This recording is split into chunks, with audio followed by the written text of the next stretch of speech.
c'est la nuit polaire, et à ce moment-là, la production va être très faible. Donc, tout l'ensemble de l'écosystème sympagique, on prévoit qu'il va disparaître assez rapidement avec la réduction de la banquise.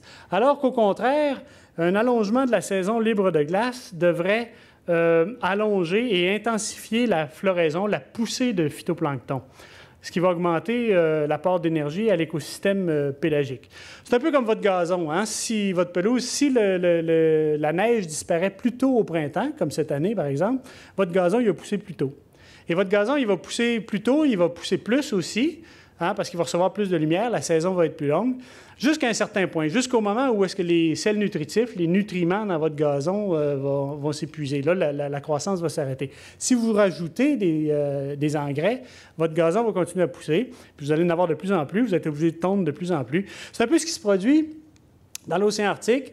La glace disparaît plus vite, le phytoplancton se met à pousser plus tôt, et aussi, le vent permet le brassage de la colonne d'eau, en fait, de la couche de surface. Et ça amène des sels nutritifs, des engrais, si vous voulez, dans la couche de surface, et ce qui permet un allongement de la poussée de phytoplancton.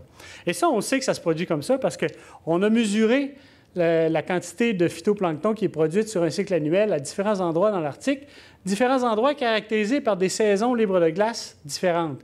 Et on voit qu'il y a une relation linéaire très claire entre la quantité de phytoplancton produite et la durée de la saison sans glace, libre de glace. Et on voit que cette relation-là, on voit que dans les régions où on a 0 à 2 mois d'eau libre, la production est très faible, alors que dans les régions où on n'a presque pas de glace, c'est-à-dire 10 à 12 mois d'eau libre, on a une production beaucoup plus importante. Donc, une poussée phytoplanctonique plus forte, hein, c'est un peu comme votre pelouse, encore une fois. Si vous avez des lapins, vos lapins vont être plus gras si vous avez plus de gazon. Mais c'est la même chose pour l'océan. Une poussée phytoplanctonique plus forte va augmenter le rendement des pêches. Et la question, c'est juste dans quelle mesure? Il y a beaucoup d'industries de la pêche. Hein? Il y a beaucoup de pêcheurs qui pensent que maintenant que les stocks sont complètement dévastés au sud, ils vont pouvoir monter dans l'Arctique avec leurs navires, développer des pêcheries dans l'Arctique au fur et à mesure que la banquise va régresser. Mais la grosse question à ce moment-là, c'est dans quelle mesure est-ce qu'une production primaire plus intense, une production phytoplanctonique, va vraiment augmenter les pêcheries? Bien, les nouvelles pour les pêcheurs ne sont pas tellement bonnes. Si on retranspose nos productions primaires sur un graphique qui montre la production des pêches en fonction de la production phytoplanctonique, on voit en fait que même dans les régions où il n'y aura plus de glace du tout, on va atteindre des productions de poissons relativement faibles, là, de l'ordre de 5 grammes à 10 grammes par mètre carré par année. Donc, des pêcheries qui vont être un peu comme ce qu'on voit au milieu de l'océan Atlantique. Là, ce ne sera pas vraiment intéressant. Donc, une première conclusion de ces études-là, c'est qu'il n'y aura pas de Klondike pour les pêcheurs à l'horizon. C'est-à-dire que la libération du carcan de glace là, de l'océan Arctique n'amènera pas un Klondike de nouveaux stocks de poissons à exploiter. On ne peut vraiment pas s'attendre à ce que les futurs stocks arctiques là, remplacent les stocks dévastés du Sud. Il va peut-être y avoir quelques exceptions à cette prédiction plutôt pessimiste, en particulier du côté des immenses plateaux continentaux de la Sibérie. Ces plateaux-là sont situés à la même hauteur en latitude que la mer de Barents. La mer de Barents est presque libre de glace pendant toute l'année. Et de plus en plus, à partir de 2005 en particulier, on observe une disparition rapide là, du couvert de glace du côté sibérien de l'océan Arctique. Hein. On l'a vu dans l'animation tantôt, tout à l'heure. Donc, ce qu'on observe également, c'est un peu compliqué à expliquer ici, mais plus c'est mauve là, sur ces graphiques-là au fil des ans, plus ça représente une pénétration des eaux atlantiques dans cette région-là, le long sur les plateaux sibériens. Donc, on pense que la pénétration d'eau atlantique et aussi la disparition de la banquise sur les plateaux sibériens pourrait générer une poussée phytoplanctonique modérée là, qui amènerait un rendement de pêche comparable à celui de la mer de Barents. Autrement dit, les immenses plateaux sibériens deviendraient similaires à la mer de Barents dans laquelle on a une des pêcheries assez intéressantes. La morue que vous mangez encore dans votre assiette, là, que vous achetez à la poissonnerie, c'est de la morue qui vient de la mer de Barents. Donc, il est probable là, que cette région-là devienne plus productive parce que l'écosystème va changer complètement. Un écosystème arctique très court, là, une chaîne trophique très courte, va être remplacée par une chaîne trophique un peu plus longue qui va produire des poissons plutôt que des oiseaux. Donc, ça devrait amener des pêcheries plus intéressantes. On observe déjà dans le secteur pacifique de l'océan Arctique, donc dans la mer de Bering, une transition similaire là, dans l'activité des écosystèmes. Donc, on est passé d'un écosystème, avec la disparition de la glace, on est passé d'écosystèmes benthiques, donc les animaux qui vivent sur le fond, là, extrêmement riches, à des écosystèmes pélagiques plus productifs, ce qui a amené un basculement rapide là, des services de l'écosystème. Donc, on observe des températures plus chaudes, une réduction de la glace, des stocks de poissons pélagiques en hausse, en particulier la morue du Pacifique, une réduction du benthos, comme le crabe de l'Alaska, par exemple, et le déplacement des mammifères marins vers le nord. Et on s'attend à ce que ces changements-là s'étendent au secteur de l'océan Arctique qui est influencé par le Pacifique. Donc, on a déjà des exemples là, de changement des écosystèmes et des services qu'ils rendent. Quels vont être les impacts sur les écosystèmes et leurs services là, de remplacer les animaux hyper spécialisés, comme la morue arctique, par des généralistes boréaux? Par exemple, hein, la morue polaire, qui est distribuée tout le tour de l'océan Arctique, sa distribution empiète sur celle du caplan, qui est un animal plus efficace, comme je disais tout à l'heure.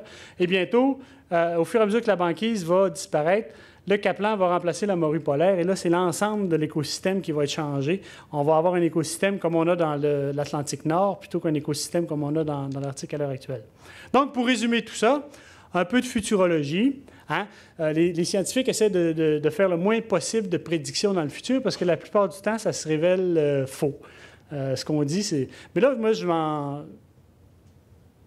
ça ne me préoccupe pas tellement parce que c'est des prédictions à l'ordre de 50 ans ou de 100 ans. Donc, je vais être mort dans 50 ans. Dans 50 ans, les gens vont dire, bien, Fortier s'était complètement trompé, mais je ne serai pas là pour... Ou Fortier avait parfaitement raison, mais je ne serai pas là non plus pour l'entendre. Donc, je me permets de faire des prédictions sur ce qui va se produire. À court terme, peut-être au milieu du siècle, une augmentation de la biomasse et de la productivité des animaux qui existent déjà, des écosystèmes qui existent déjà là, par la relaxation des conditions extrêmes. Il va y avoir moins de banquise, mais il va rester de la banquise. Donc, l'ours polaire, la morue polaire, tout ça vont pouvoir survivre.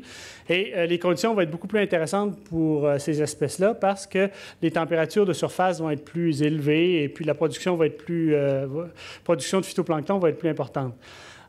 Réduction, par ailleurs, de la production des algues et des glaces et perte majeure là, de l'écosystème des glaces, l'écosystème sympagique.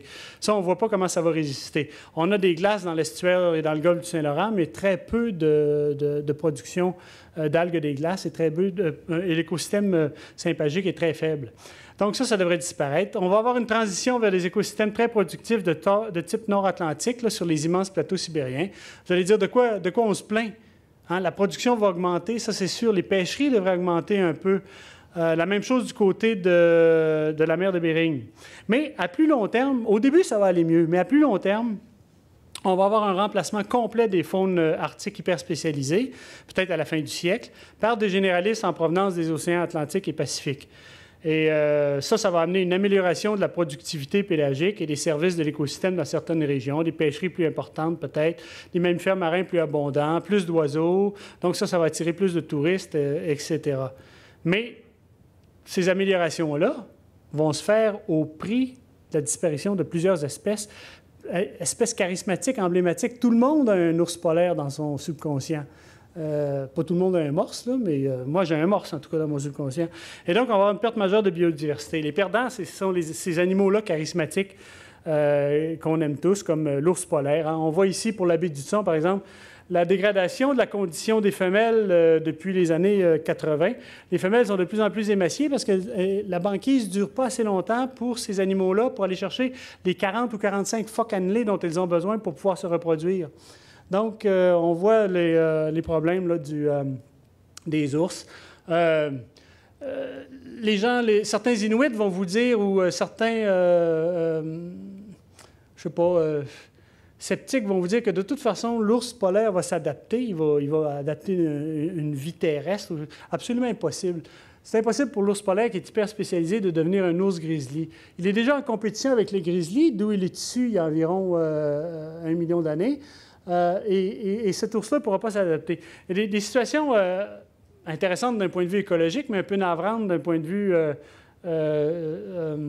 comment dire, d'un point de vue environnemental.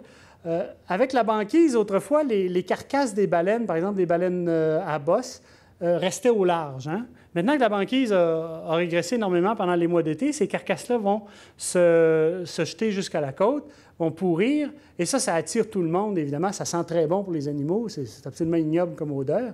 Et là, ça va attirer les ours polaires et les ours grizzly, qui sont très proches l'un de l'autre, hein, deux espèces très proches. Et au début, évidemment, ils se combattent, hein, ils s'attaquent parce qu'ils ont très faim, puis ils se battent pour le morceau de baleine qui est disponible. Mais une fois qu'ils sont repus, qu'ils ont bien mangé, ils commencent à penser à d'autres choses. Et on commence à voir apparaître dans l'Arctique des hybrides entre les deux espèces. Et les Inuits appellent ça des pislis. Et on en voit un exemple ici, donc un étrange ours polaire qui a les yeux bruns, en fait, et qui a la tête d'un ours grizzly. On pourrait penser hein, qu'il va y avoir régression de l'ours polaire à l'intérieur du grizzly et que dans 10 000 ans ou 15 000 ans, quand la banquise va revenir, à ce moment-là, l'ours polaire va réapparaître. Mais ça ne marche pas comme ça, l'évolution ou l'involution, ça ne marche pas comme ça.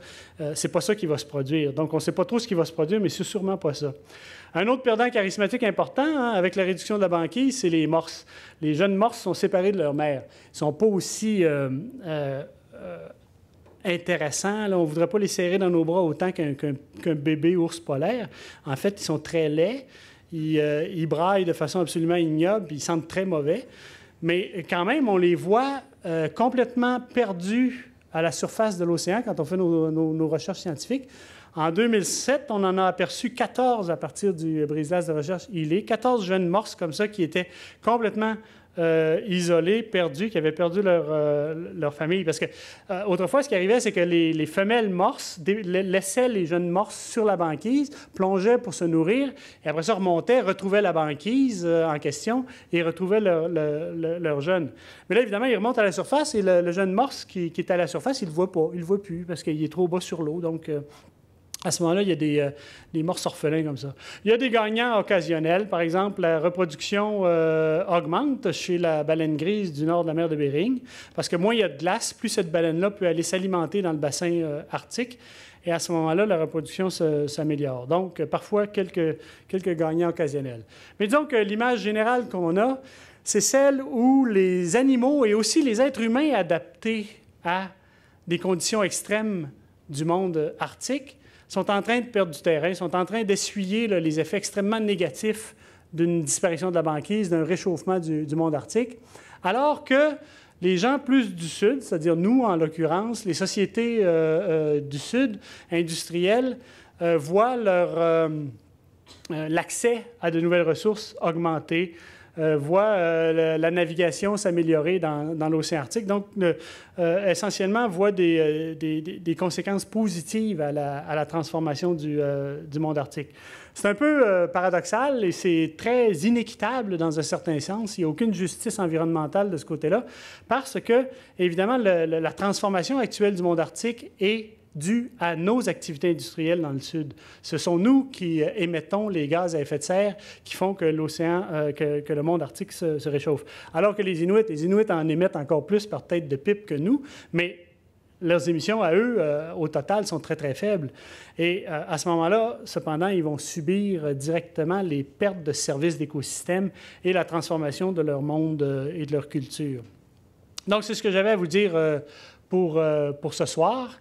Je vous remercie de votre attention et j'espère que ce bref périple dans le monde arctique là, vous a ouvert de nouveaux horizons et vous aura surtout diverti un peu ce soir. Merci beaucoup.